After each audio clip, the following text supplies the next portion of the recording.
Por que Israel ataca ao Irão? Israel pode desaparecer do mapa.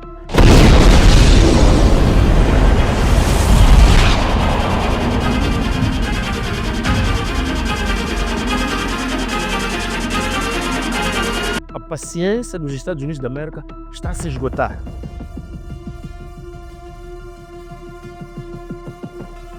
Então, eu entendo que estamos num conflito de facto extremamente sério, mas não estamos a avançar para uma dimensão de uma terceira guerra mundial.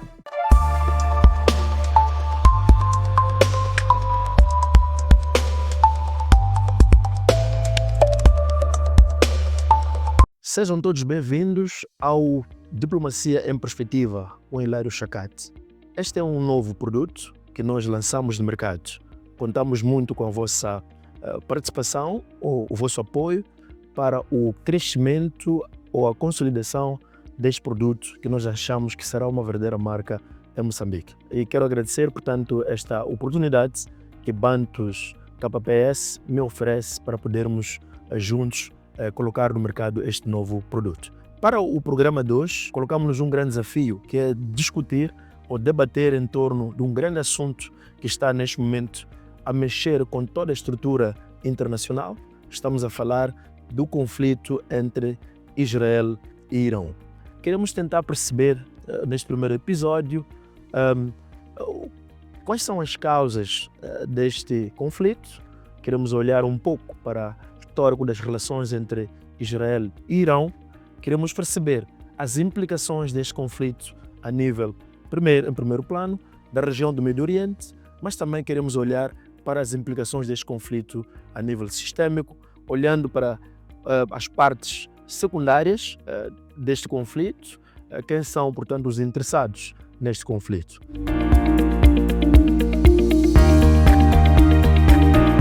Para começarmos a responder algumas questões que levantamos na nossa introdução, por que Israel ataca ao Irão? Esta é uma pergunta que provavelmente muita gente levanta. Por que Israel toma essa decisão de invadir um Estado, atacá-lo, portanto, no seu território, selecionando alguns alvos, dentre eles, como dissemos, reatores nucleares, alvos militares, alguns dirigentes de alto escalão do exército iraniano, e matá-los desta forma tão assustadora? Há aqui várias coisas que são ditas, mas podemos fazer um pequeno recuo para olharmos para as relações entre Israel e Irão.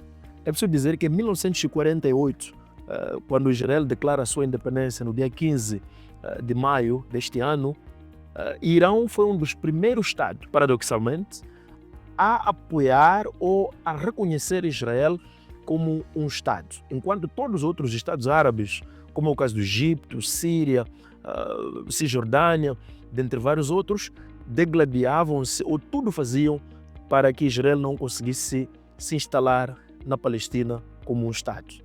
Então, a questão que se pode levantar hoje é como é que hoje, envolvido vários anos, os Estados que iniciaram como grandes aliados, eram aliados porque Gamal Abdel Nasser, que era o presidente do Egito na altura, era um indivíduo nacionalista com pretensões expansionistas, com a sua doutrina pan-arabismo, e isso não era bem visto pelos iranianos. Então olhavam para o Egito como uma grande ameaça aos seus interesses. E isso fez com que Israel, obviamente, que também era um grande inimigo mortal de Egito na altura, aproximasse do Irão. Durante este período estava no governo Shah Reza Pahlavi, que era um grande aliado também dos Estados Unidos, e nessa altura Irão era um dos maiores fornecedores de petróleo, quer de Israel, quer, portanto, dos Estados Unidos e dos outros atores, portanto, europeus, que eram grandes aliados de Israel. Acontece que em 1979 temos uma revolução, portanto, iraniana, que é levada por Ayatollah Khamenei. Ele chega ao poder e este torna-se, portanto, no inimigo mortal dos Estados Unidos, o inimigo mortal de Israel, e começa a apoiar todos os movimentos que eram, portanto, contra Israel. Estou a falar, por exemplo, dos movimentos tidos como movimentos terroristas. Estou a falar do Hamas, estou a falar de Hezbollah, estou a falar de Fatah, dentre vários outros movimentos que têm como seu objetivo principal exterminar, fazer desaparecer, tudo fazer para eliminar a Israel. Portanto, esta mudança nas relações entre Israel e Irão começaram a trazer um novo capítulo nas relações desses dois estados, que são estados com alguma musculatura, com algum poder a nível regional. E esta pode ser um dos primeiros marcos, vamos lá dizer, das contradições entre Israel e Irão, a chegada ao poder de Ayatollah Khomeini como resultado da Revolução Iraniana. Daqui em diante nós passamos a ver um Irão com relações extremamente hostis contra Israel, como nós dissemos, financiando vários movimentos para desestabilizar, para eliminar Israel. Durante o mandato do presidente Barack Obama, precisamente em 2015, o presidente Obama liderou, portanto, negociações que culminaram com um acordo, portanto, entre os P5, que são as 5 potências nucleares, mais um, que é a Alemanha, que assinavam um acordo entre esses P5 mais um e Irão, em que Irão comprometia-se a não continuar a enriquecer urânio nos moldes em que vinham fazendo, e Irão alegava que apenas iria enriquecer urânio até um certo nível para fins pacíficos, para fins, portanto, de produção de energia, por um lado. Por outro lado, os Estados ocidentais, sobretudo os membros das 5 potências não permanentes, eles se comprometiam em, de uma forma gradual, reduzir o nível das sanções econômicas que vinham sendo implementadas contra o Irão desde 1979.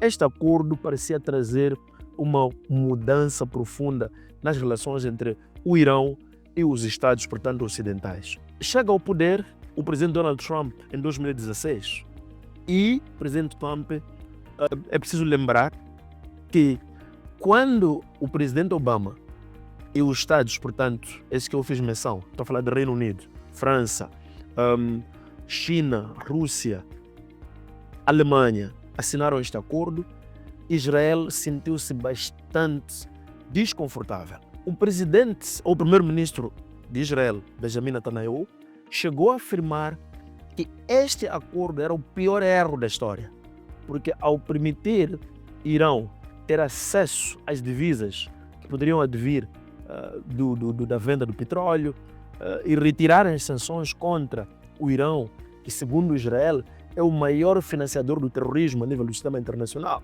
é o maior financiador dos terroristas que, segundo a percepção de Israel, tem estado a tentar eliminar ou desestabilizar ou fazer com que Israel deixe de existir, vamos lá dizer, tornando-se numa ameaça à sua sobrevivência.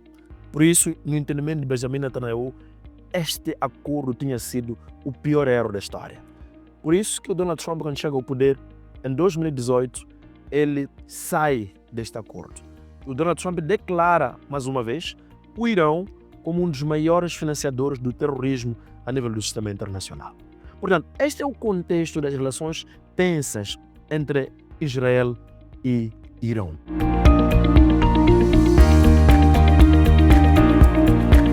O que acontece no dia 13, olhando já para estes ataques que aconteceram contra o Irão no dia 13, que começaram no dia 13, portanto, do mês em curso de junho, o entendimento de Israel é que Irão voltou a enriquecer o urânio e está quase a tornar-se numa potência nuclear.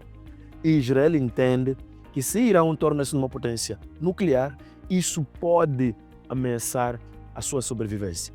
Irão pode descarregar uma ogiva nuclear sobre o território de Israel e se isso vier a acontecer, Israel pode desaparecer do mapa. É preciso dizer que neste momento disse que Irão estaria nos próximos tempos muito próximo de produzir cerca de 8 ogivas nucleares de uma magnitude violenta que de facto uma dessas ogivas poderia fazer com que uma parte significativa de Israel desaparecesse do mapa caso seja lançado.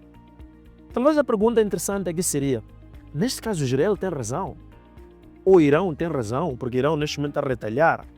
Bom, nós não estamos aqui para julgar, nós estamos aqui para dizer quem tem ou deixa de ter razão. Estamos para colocar os dados à mesa, discutir esses dados e cada um, portanto, dos nossos internautas, dos nossos telespectadores, cada um tirar as suas conclusões.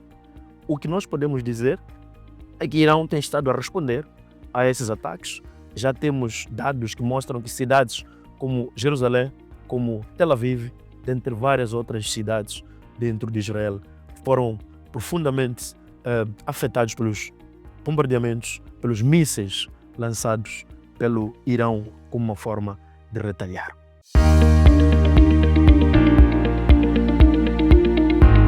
Quais são as implicações que poderão advir destes ataques? Bom, podemos ter implicações a nível regional. Esses ataques podem fazer com que outros atores na região, esta é alguma interpretação que é trazida, caso de facto, primeiro, Irão torne-se uma potência nuclear, pode despoletar uma corrida nuclear a nível da região, porque outros estados poderosos do Médio Oriente, como é o caso, por exemplo, da Arábia Saudita, que é a maior potência energética do mundo até então, o caso de Catar, que é uma grande potência energética também, tem o maior PIB, portanto, atualmente mundial, cerca de 130 mil dólares do seu PIB, per capita neste caso. Estados como Emirados Árabes Unidos, que é uma grande potência também econômica, esses estados todos podem sentir-se coagidos a tentar também entrar na corrida de produção de armas nucleares. Então, há este receio de que se esta luta entre Israel e Irão continuar, ou se Irão tornar-se uma potência nuclear, isto venha trazer esta implicação no setor de segurança. Mas também podemos olhar para a dimensão humanitária, que esses ataques todos podem fazer com que vários cidadãos, quer em Israel, quer no Irão, tentem abandonar os seus países em busca de espaços mais seguros, avançando para uma dimensão de uma crise humanitária sem precedentes. Mas também podemos olhar as bolsas de valores nesses estados do Médio Oriente a despencarem por conta de vários receios que podem surgir como resultado desta guerra. A nível sistêmico, também podemos ter cenários dramáticos no sistema internacional. Podemos ter cenários no campo econômico. Como se sabe, o Médio Oriente é um dos maiores fornecedores do petróleo, da energia para o mundo. Com este conflito, nós podemos ter cenários de redução de produção, portanto, do petróleo. Isto pode ter efeito, portanto, dominó a nível da região e do sistema, tornando-se, portanto, os combustíveis extremamente caros, e isto pode causar uma crise econômica sem precedentes no sistema internacional.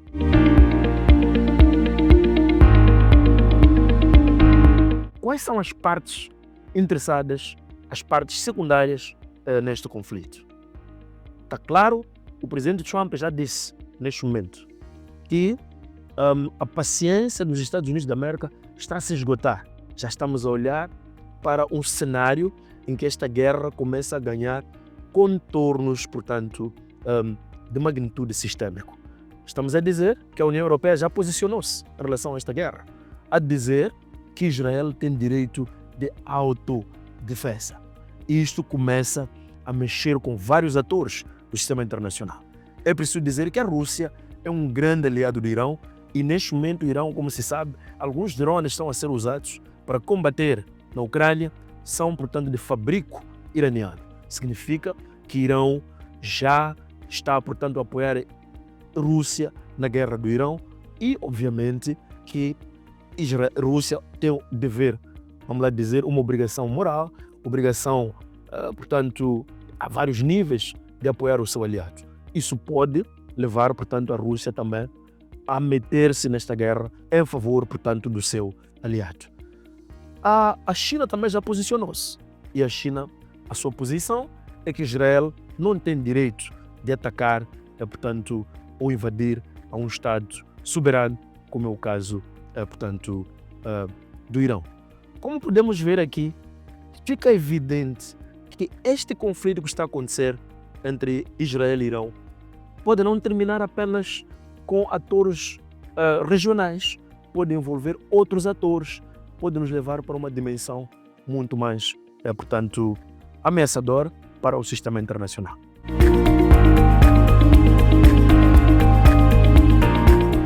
Para terminar, só queria levantar uma questão, também trazer alguns dados interessantes sobre esta questão. Há várias percepções, alguns já acreditam que estamos a avançar para uma terceira guerra mundial. Será que estamos a avançar para uma terceira guerra mundial? Bom, eu penso que não. Eu sou otimista e o que está acontecendo, na minha opinião, no Médio Oriente, entre Israel e Irão, é explicado em relações internacionais através de uma perspectiva teórica, que é o dilema de segurança. Temos um Irão que está a enriquecer o urânio, que está, portanto, a robustecer-se militarmente e que isto torna-se numa ameaça no entendimento de Israel. Pode ser que sim, pode ser que não, mas o dilema de segurança defende que a securitização, ou quando um Estado B ou um Estado A vai aumentando os seus níveis, vamos lá dizer, a sua capacidade nuclear, a sua capacidade militar, a sua capacidade, portanto, a vários níveis da dimensão militar, isso automaticamente torna-se numa ameaça para o Estado vizinho. É nesta perspectiva que Israel entende que Irão está a tornar-se numa ameaça para a sua própria segurança. Se Israel também aumentar os seus níveis militares, os seus níveis nucleares, robustecer militarmente, Irão vai também ter a mesma percepção de que Israel está a tornar-se numa ameaça à sua própria sobrevivência. Então, este é o tal dilema de segurança. Por isso que Israel diz que fez um ataque preventivo, ou um ataque, se quisermos, preemptivo, numa dimensão num cenário, portanto, de dilema de segurança. Então, eu entendo que estamos num conflito de facto extremamente sério, mas não estamos a avançar para uma dimensão de uma terceira guerra mundial. Para que aconteça a terceira guerra mundial, é preciso que os alicerces que garantem, não é, o equilíbrio do poder no sistema internacional sejam profundamente alterados. Eu não acredito que os alicerces que garantem o equilíbrio do poder no sistema internacional estão alterados diante deste conflito que está a acontecer entre Israel e Irão. Mas sim, há, portanto, um conflito que pode envolver vários atores, mas para trazer outro elemento que penso que é importante, é que o equilíbrio do poder no sistema internacional hoje, no meu entendimento, é garantido através de dissuasão nuclear. Se o equilíbrio do poder é garantido pela dissuasão nuclear, em que todos os atores, ou vários atores no sistema internacional, têm um poderio nuclear e eles são atores racionais, todos temem-se mutuamente, então não vejo a possibilidade de Estados Unidos da América interferir nesta guerra no terreno e a Rússia também entrar na guerra diretamente para uma confrontação direta entre essas duas potências nucleares, com o envolvimento da China, envolvimento da França, do Reino Unido, que são potências nucleares. Se nós olharmos para o cenário da guerra na Ucrânia, nós sabemos que o Ocidente, quase todo ele, optou por apoiar a Ucrânia através da logística, através de vários outros mecanismos, mas não interferiu diretamente no conflito, porque teme uma confrontação direta contra a Rússia. Então, o mesmo cenário podemos tentar vislumbrar, portanto, no Médio Oriente. Daí que, no meu ponto de vista, não há possibilidades, olhando para todos esses elementos que eu apresento, olhando para a racionalidade dos Estados, olhando para esta dimensão de dissuasão nuclear como um elemento que garante o equilíbrio do poder no sistema internacional. Tenho muitas dúvidas e não prevejo, portanto, um cenário de terceira guerra mundial. Portanto, chegados aqui, meus amigos internautas, agradecemos por ter nos acompanhado, de lembrar que este aqui é o novo produto que lançamos no mercado, que é a Diplomacia em Perspectiva com Hilário Chacat, um produto em parceria com Bantus KPS. Contamos convosco no próximo episódio. Muito obrigado pelo carinho.